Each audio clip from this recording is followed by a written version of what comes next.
سید الانبیاء والمرسلین محمد وعلى آلہ وصحبہ اجمعین ومن تبعهم بإحسان إلى يوم الدین اما بعد فاعوذ باللہ من الشیطان الرجیم بسم اللہ الرحمن الرحیم لن ينال اللہ لحومها ولا دماؤها ولكن يناله التقوى منكم صدق اللہ العظیم وقال في موضع آخر ومن يعظم شعائر الله فإنها من تقوى القلوب وقال في موضع آخر واضرب لهم مثلا قرية كانت آمنة مطمئنة يأتيها رزقها رغدا من كل مكان فكفرت بأنعم الله فأذاقها الله لباس الجوع والخوف بما كانوا يصنعون صدق اللہ العظیم۔ محترم بزرگوں اور عزیز ساتھیوں، اللہ تعالیٰ شانوں کا بے پناہ فضل و کرم اس کا احسان ہے کہ رب ذوالجلال نے اتنا عظیم الشان موقع ہم لوگوں کو عنایت فرمایا، اور یہ رب ذوالجلال کی جانب سے ضیافت کا موقع ہم لوگوں کو ملا ہے۔ ان دنوں کو مہمان نوازی کا دن بھی کہا جاتا ہے، جو سال میں 5 دن عطا ہوتے ہیں۔ عید الفطر کا دن ہے، وہ باری تعالیٰ عز اسمہ کی جانب سے مہمان نوازی کا دن ہے۔ اسی طریقے سے 10 ذی الحج جو عید الاضحیٰ کا دن ہے، اور اس کے بعد 10، 11، 12، 13 یہ مسلسل 4 دن، اور عید الفطر کا 1 دن، یہ اللہ رب العزت والجلال کی جانب سے مہمان نوازی کا دن ہے۔ اللہ تعالیٰ نے ہم لوگوں کو میسر فرمایا، عنایت فرمایا۔ اس بات پر جتنا شکر ادا کیا جائے کم ہے، اور اس شکرانے پر جتنا ہو سکے، ہم سے جتنا ہو سکے اتنا اس میں بڑھ چڑھ کر کے حصہ لیا جائے۔ دوستو بزرگوں، یہ ہمارا اور آپ کا حساب ہے، اور دنیا والوں کا حساب ہے کہ مال خرچ کرنے سے، اللہ کے راستے میں خرچ کرنے سے، اور اللہ کے حکم پر مال لگانے سے مال جو ہے کم ہو جائے گا، اور اسی طریقے سے اس کے جو اضافہ ہو رہا ہے اس میں کمی ہو جائے گی۔ لیکن اللہ رب العزت والجلال کا جو حساب ہے، وہ حساب یہ ہے اللہ کے نام پر خرچ کرنا، اور اللہ کے حکم کو پورا کرنے کے اندر خرچ کرنا، اللہ کے راستے میں خرچ کرنا۔ اس طرح سے خرچ کرنے کے اندر بظاہر دیکھنے میں وہ مال خرچ ہوتا ہوا، کم ہوتا ہوا، اور کمی واقع ہو رہی ہے، ایسا ہمیں معلوم ہوگا۔ لیکن حقیقت کے اندر جس کو اللہ اور اس کے رسول صلی اللہ علیہ وسلم کی نظر سے اگر دیکھا جائے، وہ مال کمی نہیں ہو رہی ہے اس میں، بلکہ اس میں بڑھوتری ہو رہی ہے، اس میں اضافہ ہو رہا ہے، اس میں برکت ہو رہی ہے۔ کیوں؟ اس لیے کہ اللہ کے حکم پر یہ مال خرچ ہوا ہے، اور جتنا اس میں خرچ کیا جائے اتنا کم ہے۔ ایک ایمان والے کا، اس کا ایمان ہے اللہ اور اس کے رسول صلی اللہ علیہ وسلم کے اوپر، اس کا ایمان ہے نبی کریم صلی اللہ علیہ وسلم کی غلامی کا وہ دم بھرتا ہے۔ اگر اس نے نبی کریم صلی اللہ علیہ وسلم کی زندگی کو پڑھا ہوتا، اسے مال میں کمی واقع ہوتا ہوا نظر نہیں آتا۔ لیکن مسئلہ ہمارا اور آپ کا یہ ہے، ہمیں نبی کریم صلی اللہ علیہ وسلم کی زندگی کو، اور آپ کے جس طریقے سے آپ نے جو زندگی کو گزارا ہے، جس طریقے سے آپ نے معاشرے کو سنبھالا ہے، اس معاشرے کو ہم نے پڑھا نہیں، ہم نے سنا نہیں کہ مکی زندگی میں کیا ہوا، مدنی زندگی میں کیا ہوا، نبی کریم صلی اللہ علیہ وسلم کے اوپر کن کن طرح کے حالات گزرے ہیں، اور آقا صلی اللہ علیہ وسلم نے ہر طرح کے حالات کا خندہ پیشانی سے سامنا کیا ہے۔ پھر بھی کسی کے سامنے گلا شکوا نہیں کہ میرے ساتھ یہ کیا ہو رہا ہے، میں ہی ملتا ہوں، یا اللہ رب العزت والجلال کو میرے علاوہ کوئی دکھتا نہیں۔ نعوذ باللہ، اس طرح کی آواز یا اس طرح کی جو ہے اپنے سوچ کے اندر بات کو لانا، اور اپنے ذہن و دماغ کے اندر اس طرح سے باتیں لانا ایک ایمان والے کی علامت نہیں ہے، ایک ایمان والے کی یہ پہچان نہیں ہے۔ جب اللہ رب العزت والجلال نے اسے اتنی استطاعت عطا فرمائی ہے، یاد رکھیں، جو مالدار جس کو کہا جاتا ہے، مالدار وہ نہیں ہے جس کو سماج مالدار سمجھ رہا ہے، ایسا نہیں ہے۔ مالدار وہ ہے جو شریعت مطہرہ کی نظر میں مالدار ہے، چاہے سماج اسے غریب سمجھ رہا، لوگوں کی نظر میں وہ غریب ہے، لیکن دوستو جب اللہ رب العزت والجلال نے اسے اتنا مال دیا ہے جس کی وجہ سے وہ شریعت کی نظر میں مالدار ہے، اسے اپنی قربانی ضرور کرنی چاہیے۔ لوگ اسے کچھ بھی سمجھتے رہے، لیکن جب اللہ رب العزت والجلال نے اسے اتنا مال دیا ہے کہ جس پر اس کا جو ہے 52.5 تولہ چاندی یا اس کے برابر رقم ہو جاتی ہے، وہ شخص شریعت کی نظر میں مالدار ہے، غربت کی لکیر کے نیچے وہ شخص نہیں ہے، وہ غریبوں کی لسٹ میں وہ شخص نہیں آتا ہے۔ لوگوں سے لینے کے چکر میں ایسا نہ ہو اپنا بھی حکم پورا نہیں ہو رہا ہے اور لوگوں کا مال لینے کے چکر میں کہیں ایسا نہ ہو کہ مجھے لوگ غریب سمجھنے لگے اور مال دینا بند کر دیں۔ نہیں، شریعت میں معاملہ نہیں ہے۔ پہلے اصل میں مسئلہ یہ ہے، نماز پڑھنے والے زیادہ ہیں، روزہ رکھنے والے کم ہیں، پھر روزہ رکھنے والے زیادہ ہیں، روزہ رکھنے والے زیادہ ہیں، زکوٰۃ ادا کرنے والے کم ہیں، پھر زکوٰۃ ادا کرنے والے زیادہ ہیں، قربانی دینے والے کم ہیں۔ یہاں مسئلہ جو ہے صحیح نہیں بیٹھتا ہے۔ حالانکہ قربانی کرنے والے زیادہ ہیں، زکوٰۃ ادا کرنے والے کم ہیں۔ یہ بات ایسی کیوں ہوئی؟ وجہ اس کی یہ ہے، اپنے مال کو اللہ تعالیٰ نے جو مال دیا ہے اس کا ہم حساب کریں۔ اگر اللہ تعالیٰ نے ہمیں مال دیا ہے اور شریعت کی نظر میں ہم مالدار ہیں تو ایسا کیوں ہو جاتا ہے؟ بلکہ جس کے اوپر زکوٰۃ واجب ہے اسی کے اوپر قربانی واجب ہے، جس کے اوپر زکوٰۃ فرض ہے اسی کے اوپر قربانی واجب ہے۔ تو قربانی کرنے والے زیادہ ہیں اور زکوٰۃ ادا کرنے والے کم ہیں، ایسا کیوں ہو جاتا ہے؟ ایسا نہیں ہونا چاہیے، بلکہ قربانی بھی سارے لوگ ادا کریں۔ جس کے اوپر زکوٰۃ جو فرض ہے وہ سب کے سب بقرعید کے اوپر موقع کے اوپر اس بات سے کسی کی دیکھا دیکھی نہیں کہ فلاں اگر چھوٹے بھائی کے یہاں قربانی ہو رہی ہے تو ہم بڑا بھائی ہونے کی وجہ سے گھر میں عورت نے تانا مارا جس کی وجہ سے جا کر کے جانور لا کر کے مار دیا۔ نہیں، ایسا نہیں ہے۔ اگر اللہ تعالیٰ نے مجھے مال دیا ہے، مجھے اپنی قربانی کرنا ہے، سماج قربانی کرے یا نہ کرے، مجھے اپنا حکم جو ہے پورا کرنا ہے۔ سماج کچھ بھی کہتا رہے اور سماج کچھ بھی سمجھتا رہے، اللہ تعالیٰ نے مجھے مال دیا ہے، میں اپنے مال کی قربانی بھی دوں گا اور اسی طریقے سے میں اپنے مال کی زکوٰۃ بھی ادا کروں گا۔ یہ جذبہ دوستوں ہر ایمان والے کا ہونا چاہیے۔ ایمان والا اپنے مال پر غور کرے، مجھے اللہ رب العزت والجلال کے سامنے کھڑا ہونا ہے، ذات اقدس صلی اللہ علیہ وسلم کا سامنا کرنا ہے۔ اس موقع کے اوپر دوستوں ہمارے اخلاص کا حساب جو ہے، ہمارا اخلاص بقرعید کے موقع کے اوپر بولتا ہے کہ فلاں کے وہاں آ گیا، وہ آپ سے کم استطاعت کا ہے، اس کے یہاں بھی قربانی ہو رہی ہے، آپ نہیں کر سکتے، ایسا نہیں ہے۔ بلکہ دوستوں جس کے پاس مال ہے اللہ تعالیٰ نے استطاعت والا بنایا ہے اور جو اس کے اوپر زکوٰۃ فرض ہے، اتنا مال اس کے پاس ہو جاتا ہے، یعنی 52.5 تولہ چاندی کتنا ہوتا ہے؟ 52.5 تولہ چاندی آپ کے 35-40 ہزار روپے کے اوپر ہو جاتا ہے۔ اتنے مال کس کے پاس نہیں ہے؟ ہر ایک کے پاس ہوگا۔ اپنی قربانی دوستوں وہ ضرور کریں۔ ہاں، آپ جانور نہیں لا سکتے ہیں پورا، تو کم سے کم اتنا تو ضرور کریں کہ قربانی میں حصہ لے لیں، یا 4-5 لوگ مل کر کے قربانی کر لیں، جس کی وجہ سے 7 لوگوں کے نام جو ہے قربانی کے اندر آ جائے، اس کا نام قربانی کے اندر شامل ہو جائے اور اس کے نام کی قربانی جو ہے ہو جائے۔ اس کا ایک واجب جو ہے اللہ رب العزت والجلال نے اس کے اوپر جو ہے عائد کیا ہے، وہ اس کا جو ہے دوستوں کو پورا ہو جائے۔ سماج کیا سمجھ رہا ہے اور لوگ کیا کہیں گے اور یہ ساری چیزوں کو دوستوں ایک دن چھوٹنا ہے۔ ایک دن یہ سارے سماج کو، اپنے گھر کو، مکان کو اور ساری چیزوں کو چھوڑ کر کے جانا ہے، پھر حساب دینا ہوگا۔ اور بچے کیا کریں گے؟ بچے تو لڑیں گے، لیکن بڑا جو تھا اپنے حکم کو ہی پورا کر کے نہیں گیا، جس کی وجہ سے بہت سارے وبال کو اپنے ساتھ لے کر کے گیا ہے، اپنے ساتھ خسارے کو لے کر کے گیا ہے، نقصان لے کر کے گیا ہے۔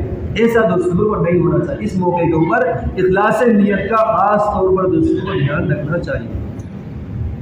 اخلاص نیت، یہ آیت قرآن کریم کے اندر لن ینال اللہ لحومها ولا دماؤها، ارے باری تعالیٰ عز اسمہ کے دربار میں آپ کا خون بھی نہیں پہنچتا ہے، آپ کا گوشت بھی نہیں پہنچتا ہے، بلکہ وہ تو باری تعالیٰ عز اسمہ کی بارگاہ میں آپ کی نیتیں پہنچتی ہیں، آپ کا تقویٰ پہنچتا ہے، وہ تقویٰ آپ کا مقام دلائے گا۔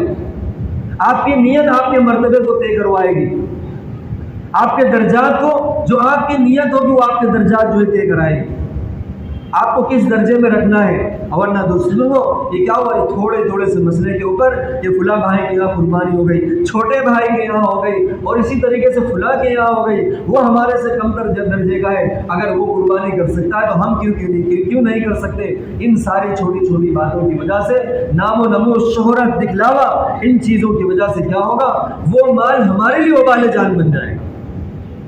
یہ اخلاص نیت دوستوں ایک بہت بڑی چیز ہے. حدیث پاک کے اندر یہ آتا ہے, ایک کھجور کی گٹھلی کے برابر, کھجور کی گٹھلی نہیں, کھجور کی گٹھلی کے برابر بھی اگر صدقہ کرے گا اسے احد پہاڑ کے برابر ثواب ملے گا. اور احد پہاڑ کے برابر اس نے صدقہ کر دیا. ورنہ دوستوں کیا ہوا, اس میں اخلاص نہیں تھا, اسے ذرہ برابر بھی, یعنی کھجور کی گٹھلی کے برابر بھی اس کو ثواب نہیں ملے گا. یہ احد پہاڑ کتنا بڑا ہے, 7 کلومیٹر تک لمبا پہاڑ ہے وہ.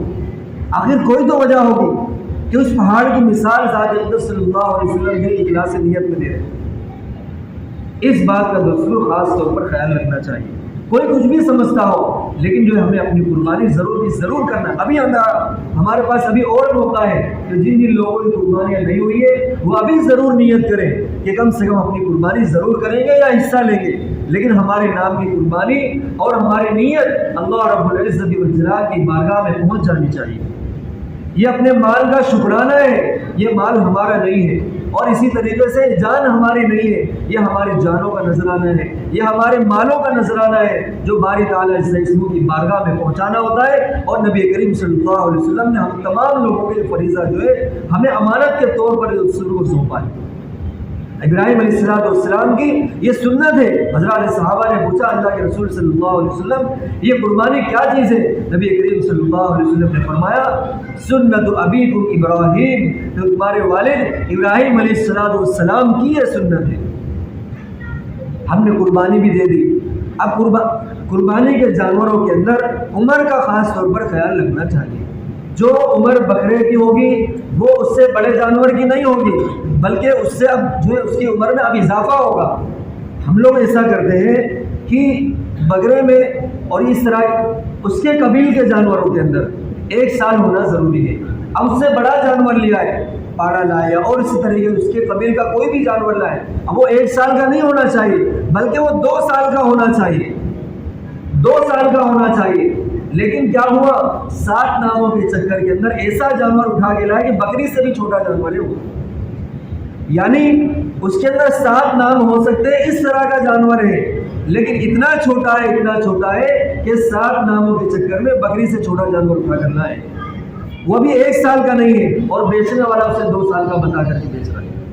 اتنی ہی رقم اگر ہمیں 1 سال پہلے دی جاتی ہے تو کیا اس میں کیا مسئلہ ہے؟ لیکن یہ تو قربانی کرنے والے کے لیے ضروری ہے کہ اس بات کو وہ دیکھے. اور کس کے نام پر قربان کر رہے ہیں؟ اللہ اور اس کے رسول رب ذوالجلال کے نام پر قربان کر رہے ہیں. اپنی جانوں کا نذرانہ وہ پیش کر رہا ہے.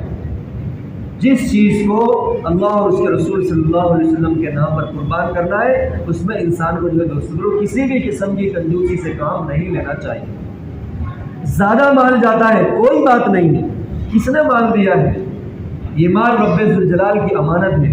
اور بہترین مال وہ ہے جو اللہ رب العزت والجلال کے حکم کے اندر دوستوں کو خرچ ہو, اللہ رب العزت والجلال کے راستے میں خرچ ہو, اللہ رب العزت والجلال کے نام پر خرچ ہو. اس سے بہتر مال کوئی نہیں ہو سکتا ہے, اور اس سے اچھا مال کوئی نہیں ہو سکتا, اور اس سے زیادہ قبولیت والا مال کوئی نہیں ہو سکتا. ہم لوگوں نے وہاں پر بھی حساب لگا کر کے رکھا ہوا ہے, ایسا دوستوں نہیں ہونا چاہیے. اور قربانی ہو گئی, قربانی ہونے کے بعد اب اس کے بعد بھی آقا صلی اللہ علیہ وسلم نے کچھ احکامات ہمیں بتائے. یہاں ہونے کے بعد بس نہیں ہے بلکہ اب اس قربانی ہو گئی. اب قربانی کے بعد ہم کیا کریں؟ آپ نے دیکھا ہوگا عید الفطر میں نماز سے پہلے ایک احکام بتایا جاتا ہے کہ آپ فطرے کی رقم ادا کریں, آپ فطرے کی رقم ادا کریں اور عید الفطر کی نماز سے پہلے ادا کریں, اور جو لوگ اس کے مستحق ہیں ان مستحقین تک فطرے کی رقم کو آپ پہنچا دیں. لیکن بقرعید کے موقع پر ایسا نہیں کہا گیا کہ بقرعید کی نماز سے پہلے آپ یہ چیزیں ادا کریں, نہیں, بلکہ آپ اپنی قربانی میں سے ادا کریں. آپ اپنی قربانی ساری کی ساری گھر میں نہ رکھ لیں, اس کے 3 حصے کریں. اس معاملے کے اندر 3 طرح کے لوگ ہیں, اصل میں 3 طرح کے لوگ ہیں. کچھ تو وہ لوگ ہیں جنہیں قربانی کا گوشت پسند ہی نہیں ہے، وہ کچھ بھی گھر میں نہیں رکھتے، ایک وہ لوگ۔ دوسرا وہ لوگ جنہیں قربانی کا گوشت بہت زیادہ پسند ہے، جس کی وجہ سے سارا کے سارا رکھ لیتے ہیں، دو۔ اور تیسرے وہ لوگ جنہیں خود بھی پسند ہے اور اس کے ساتھ ساتھ دوسروں کو دینا بھی پسند ہے۔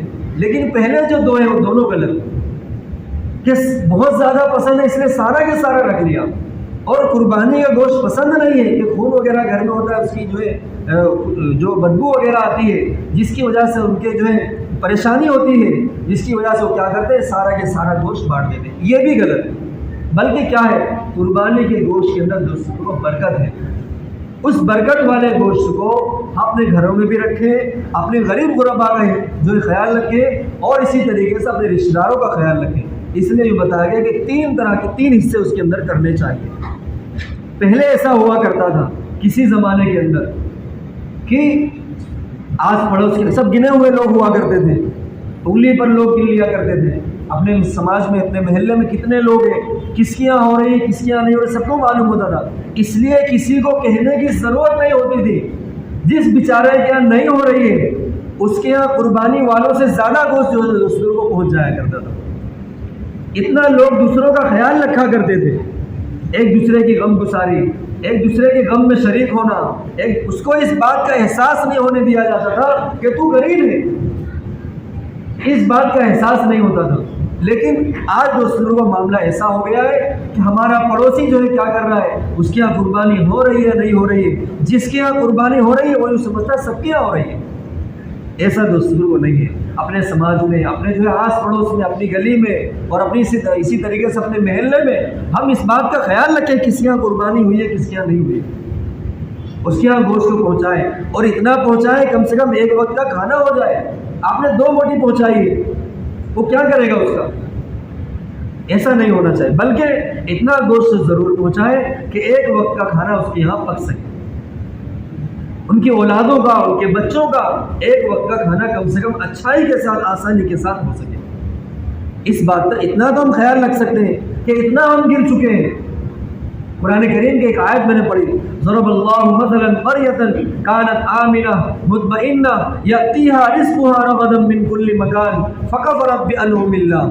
ایک وقت ایسا تھا، اللہ رب العزت والجلال نے اس گاؤں کی، اس قریے کی مثال عطا فرمائی ہے۔ قرآن کریم کے اندر مثال دی، ایک گاؤں تھا، بڑا پرامن تھا، بہت بہترین تھا، ہر طرف سے رزق آیا کرتا تھا، ہر طرف سے اللہ رب العزت والجلال نے ایسا نوازا کہ بہترین طریقے سے لوگ مال کو کھا رہے اور اسی طریقے سے ایک دوسروں کا خیال رکھ رہے۔ کسی کے کھیت میں جاؤ اور کسی کے باغ میں جاؤ، کوئی پرواہ نہیں ہے، جتنا چاہو اتنا کھا لو اور جتنا چاہے اتنا رکھ لو، کوئی بولنے والا۔ آج کسی کے کھیت کا جو ایک ڈنڈی جو ہے نکال لو، کسی کے باغ کی ایک پتی جو ہے توڑ لو، مارنے کو آ جائے گا۔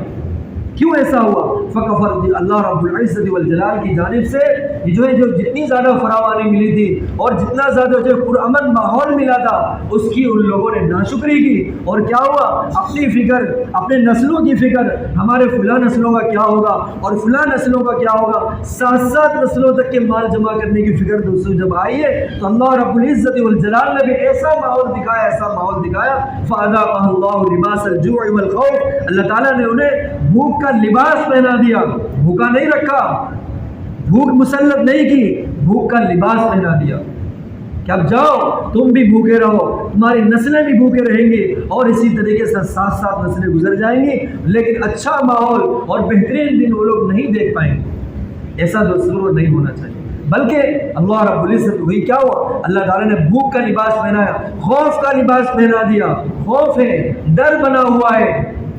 دوستوں ایک بہت بڑے بزرگ ہیں فضیل بن عیاض، انہوں نے کہا ہے جتنا انسان تنگ دستی سے ڈرتا ہے، وہ بھوک سے ڈرتا ہے، میرے بچوں کا کیا ہوگا، میری نسلوں کا کیا ہوگا، فلاں کا کیا ہوگا، جتنا انسان تنگ دستی سے ڈرتا ہے اتنا اگر وہ جہنم سے ڈرنے والا بن جائے، خدا کی قسم وہ سیدھا جنت میں چلا جائے۔ کیوں؟ اس لیے کہ تنگ دستی سے ڈرتا ہے، جس کی وجہ سے وہ کاروبار میں جاتا ہے۔ پاگل سے پاگل شخص کو بھی اس بات کا پتہ ہے کہ اگر میں کاروبار میں نہیں جاؤں گا میرے گھر کا چولہا نہیں جلے گا۔ یہ تنگ دستی سے ڈر نہیں تو اور کیا ہے؟ تنگ دستی سے ڈرتا ہے، جس کی وجہ سے کاروبار میں اتنا انسان اگر جہنم سے ڈرنے والا بن جائے، خدا کی قسم سیدھا جنت میں چلا جائے، کہ جہنم سے وہ ڈرے گا، جہنم میں جانے والی چیزوں سے وہ بچے گا، اللہ رب العزت والجلال کی ناراضگی والی چیزوں سے وہ بچے گا، ذات اقدس صلی اللہ علیہ وسلم کی ناراضگی والی چیزوں سے وہ بچے گا، اور باری تعالیٰ عز اسمہ کی رضامندی والی چیزوں کے اوپر وہ آئے گا، اعمال کے اوپر وہ آئے گا، نبی کریم صلی اللہ علیہ وسلم کی سنتوں کی طرف وہ آئے گا۔ اس لیے دوستوں یوں بتایا جاتا ہے کہ جو حکم ہمیں جس وقت میں جو ملا ہے، اس وقت میں اس حکم کو پورا کرنے کے اندر ہی سب سے بڑا ثواب ہے، اور سب سے بڑی اطاعت اور فرما برداری اسی کے اندر ہے۔ اگر اللہ تعالیٰ نے ہمیں حج والا بنایا ہے، اتنا مال ہمیں عطا فرمایا کہ ہم حج کر سکتے ہیں، حج کی نیت کریں اور وہاں تک جانے کے لیے جو جو چیزیں ضروری ہیں اس کو ہم پورا کریں۔ ہمیں قربانی واجب کی ہے، قربانی کی ساری چیزوں کو ہم پورا کریں۔ ہم دوستوں کو اسی لیے جو بھی کہا گیا اللہ تعالیٰ سے جو ہے دعا ہے، ہم سب کو کہنے سننے سے عمل کی توفیق عطا فرمائے۔